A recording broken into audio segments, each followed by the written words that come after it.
everyone. Today I will share 4 of William Shakespeare's most famous plays, each in the form of a story. You can also go to the description to jump straight to the music or one of the 4 stories. Now take a deep breath and relax as we dive into our first Shakespeare original, The Tragedy of Romeo and Juliet.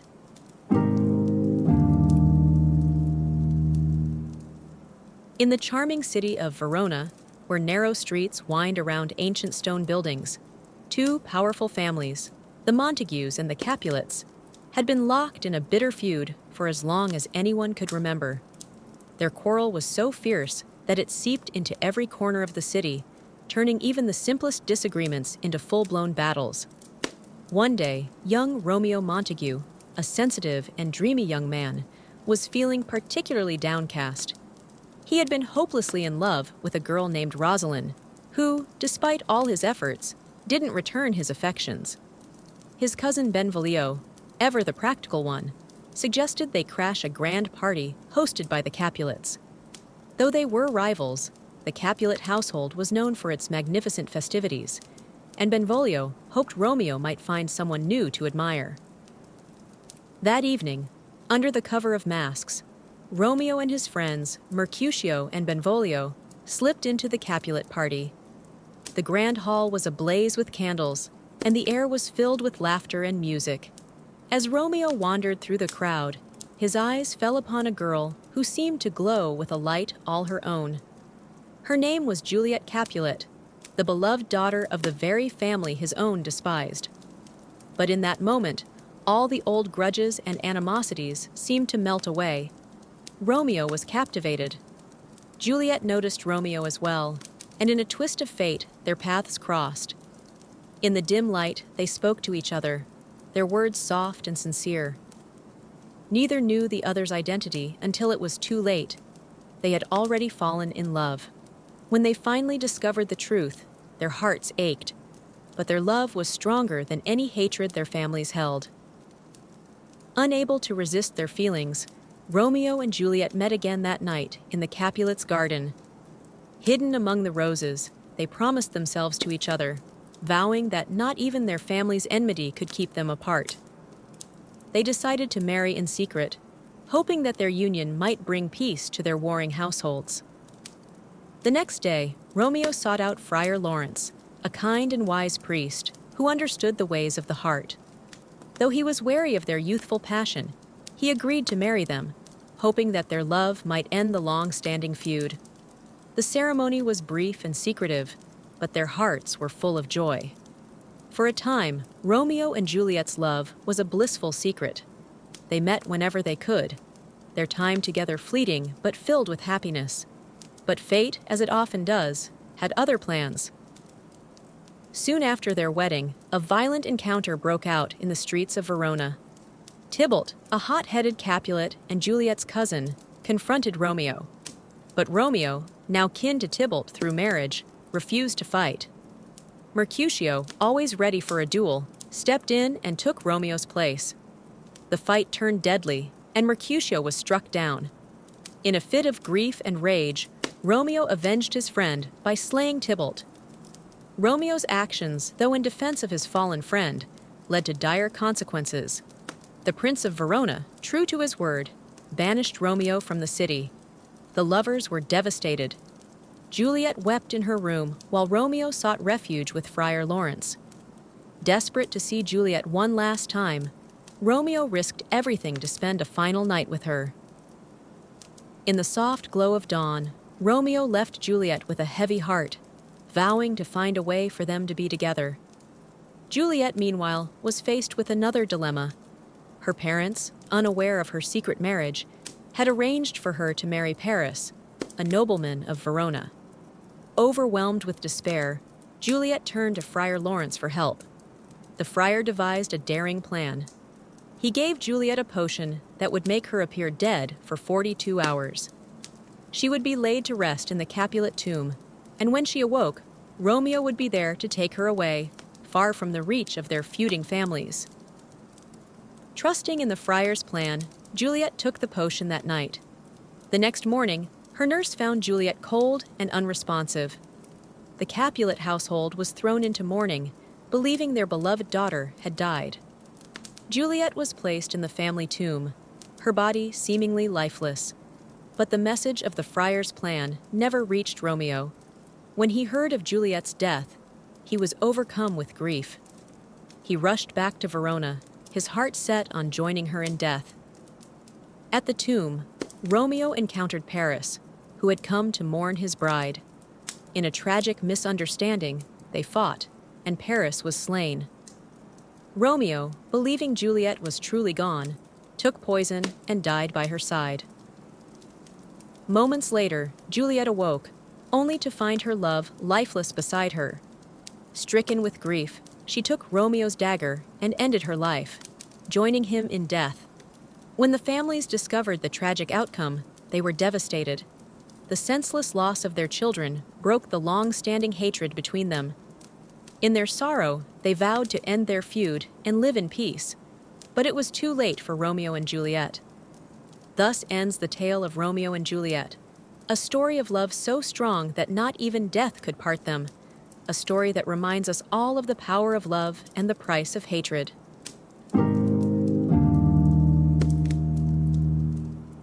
Our next story that we will cover of Shakespeare's is regarding the tragic tale of Macbeth. In the wild and rugged lands of Scotland, where mist clings to the mountains and shadows creep through the forests, there lived a brave and noble warrior named Macbeth. He was a loyal servant to King Duncan, admired by many for his valor and strength in battle. But in the heart of this mighty soldier lay an ambition so deep that it would ultimately lead him down a dark and treacherous path. One fateful day, as Macbeth and his close friend Banquo returned from a victorious battle, they encountered three mysterious figures in the wilderness. These were the Weird Sisters, strange and otherworldly, with knowledge of things beyond mortal understanding. With voices like the rustling of leaves, they greeted Macbeth with three strange prophecies. "Thane of Glamis," they called, for that was Macbeth's title. "Thane of Cawdor," they cried, a title that did not yet belong to him. "And King hereafter," they whispered, a promise that filled Macbeth's heart with a dangerous hope. Banquo, too, received a prophecy. Though he would never be king himself, his descendants were destined to sit upon the throne. With these cryptic words, the witches vanished into the mist, leaving the two men to ponder their strange encounter. Not long after, news arrived that the title of Thane of Cawdor had indeed been granted to Macbeth, as a reward for his bravery. The first part of the witch's prophecy had come true. Macbeth's thoughts began to turn to the possibility of claiming the crown, as the witches had foretold. When he shared these thoughts with his wife, Lady Macbeth, her ambition flared even brighter than his own. She was a woman of great determination, and she urged Macbeth to seize the moment, to take destiny into his own hands. Together, they hatched a plan to murder King Duncan as he slept under their roof, thus paving the way for Macbeth to become king. Though Macbeth was troubled by the thought of killing his king, a man who had always treated him with kindness and trust, Lady Macbeth's resolve was unshakable. She taunted him, questioned his courage, and assured him that they could commit the deed and escape without suspicion. Reluctantly, Macbeth agreed, and the plan was set in motion. On the night of Duncan's visit, the castle was dark and still. As the king slept, Macbeth crept into his chamber, his hands trembling, but his mind steeled by the desire for power. With a dagger, he struck down the king, and the deed was done. But as soon as the blood was on his hands, Macbeth felt the weight of his crime. His soul was heavy with guilt, and he feared the consequences of his actions. Lady Macbeth, ever practical, took the bloody dagger from him and placed it in the hands of the sleeping guards, framing them for the murder. When the king's death was discovered the next morning, chaos erupted. The guards were swiftly executed for the crime, and Macbeth, as Duncan's closest kin and most trusted general, was crowned King of Scotland. But the crown brought no peace to Macbeth. Instead, it marked the beginning of his descent into madness. The witch's prophecy haunted him, especially the part about Banquo's descendants. Fearing that Banquo's children would one day take his throne, Macbeth decided that his friend, too, must die. He hired murderers to ambush Banquo and his young son, Fleance, as they rode through the forest. Banquo was killed, but Fleance managed to escape into the night, leaving Macbeth with a growing sense of unease. The fear of losing his throne drove him to commit more and more atrocities, and with each act of violence, his sanity slipped further away.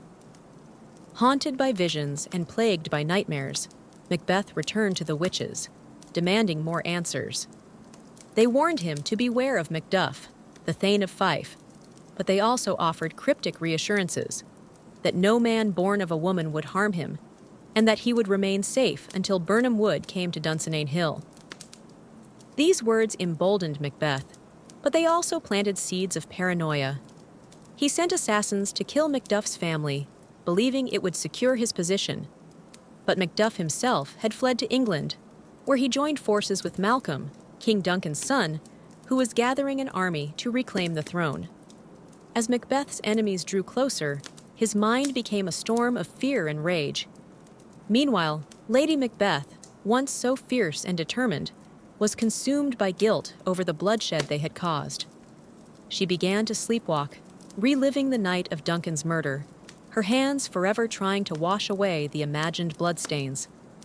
Her guilt became too much to bear, and she succumbed to madness, taking her own life.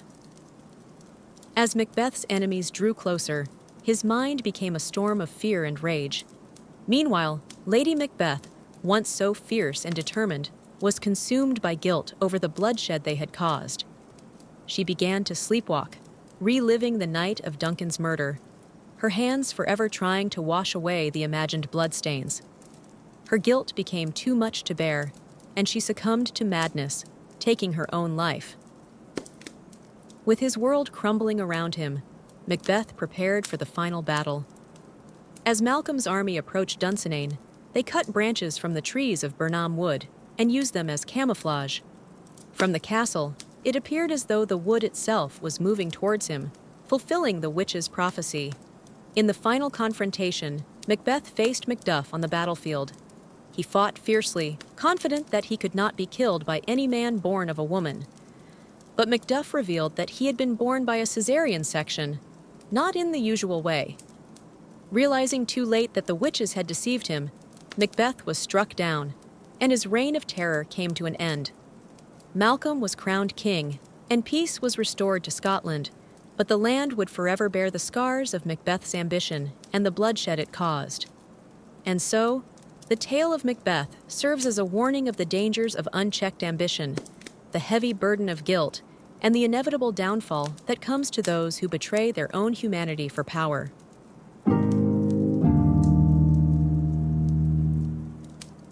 Next, we have a story of betrayal and revenge, entitled Hamlet. Long ago in the cold, ancient castle of Elsinore, nestled on the coast of Denmark, lived a young prince named Hamlet. He was the son of the noble King Hamlet and the graceful Queen Gertrude. But sorrow had recently darkened Hamlet's life, for his father, the king, had suddenly passed away. His grief was deep, made heavier by the swift marriage of his mother to Claudius, the late king's brother. Claudius had taken the throne, and Hamlet's world seemed turned upside down. One chilly night, as the castle guards kept their watch, a ghostly figure appeared on the castle walls. It looked exactly like the late King Hamlet, clad in the armor he had worn in life. The guards, terrified but curious, decided to tell Prince Hamlet about the apparition. They believed the spirit might have something to reveal to the grieving prince. When Hamlet heard their tale, he was filled with a mix of fear and hope.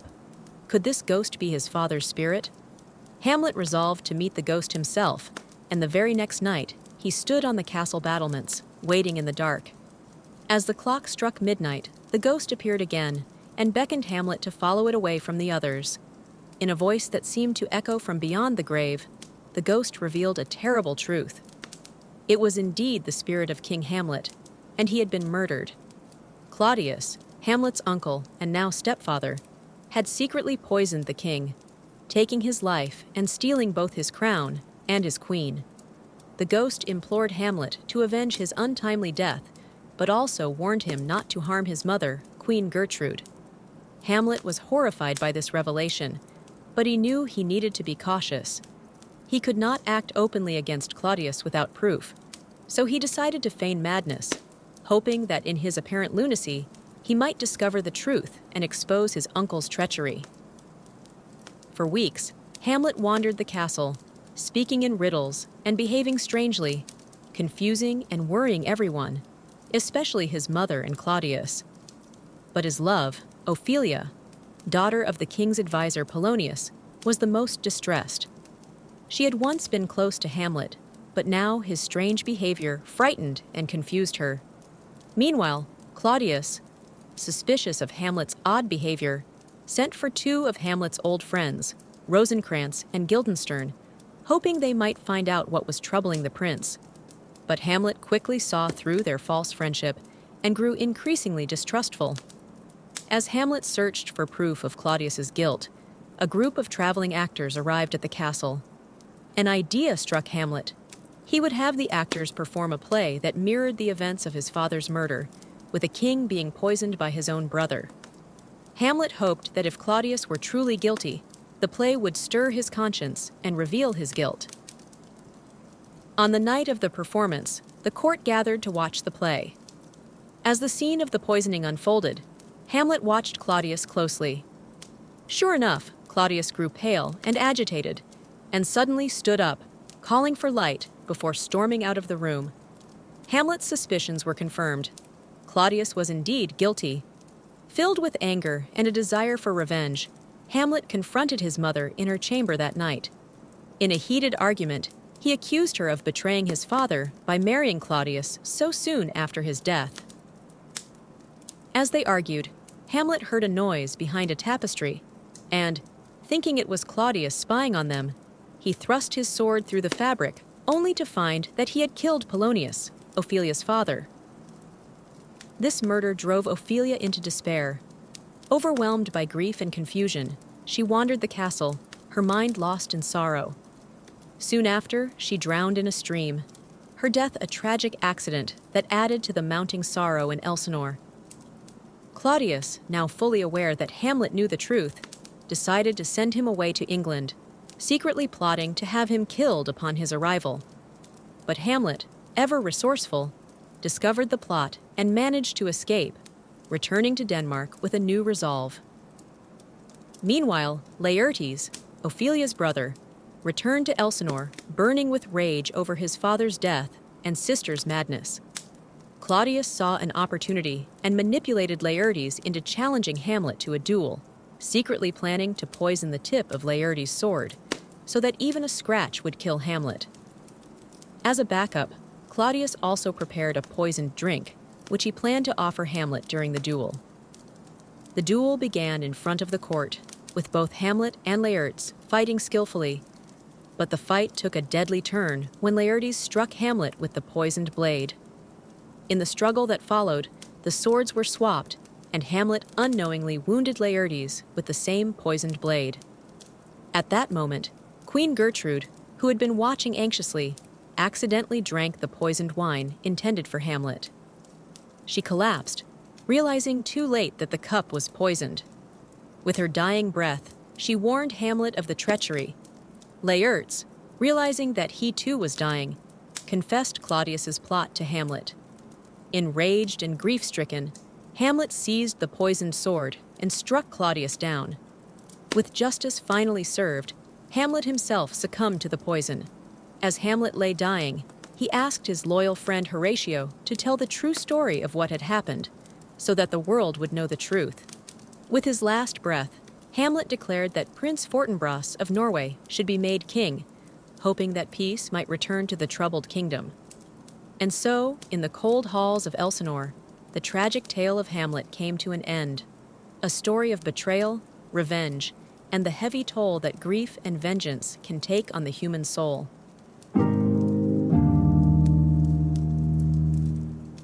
Lastly, a fantasy envisioned by Shakespeare, A Midsummer Night's Dream. Once upon a time, in the ancient city of Athens, there lived a duke named Theseus who was preparing for his grand wedding to the beautiful Amazon queen, Hippolyta. The whole city was abuzz with excitement, but amid the celebrations, a tangled web of love and magic was about to unfold. The story begins with four young lovers: Hermia, Lysander, Helena, and Demetrius. Hermia loved Lysander, and Lysander loved Hermia, but Hermia's father, Aegeus, had other plans. He wanted Hermia to marry Demetrius, who also loved Hermia. Poor Helena, Hermia's best friend, was hopelessly in love with Demetrius, but he had eyes only for Hermia. Aegeus brought his complaint before Duke Theseus, demanding that Hermia marry Demetrius or face the harsh consequences, death or a life in a convent. Theseus gave Hermia time to consider, but the young lovers, Hermia and Lysander, decided to run away together to escape the Duke's decree. They planned to flee into the forest outside Athens, where they could be free to marry. As they fled into the enchanted forest, they were followed by Demetrius, who was determined to win Hermia, and Helena, who was determined to win Demetrius's heart. Unbeknownst to them, the forest was home to the mischievous fairy king Oberon, his jealous queen Titania, and their band of magical creatures. Oberon and Titania were at odds over a young boy that Titania refused to give up to Oberon's care. In his frustration, Oberon devised a plan to distract Titania and win the boy. He called upon his loyal servant Puck, a clever and playful fairy, to fetch a magical flower. The juice of this flower, when sprinkled on the eyelids of a sleeping person, would cause them to fall in love with the first creature they saw upon waking. Oberon's plan was to use the flower's magic on Titania so she would fall in love with something ridiculous, allowing him to take the boy while she was distracted.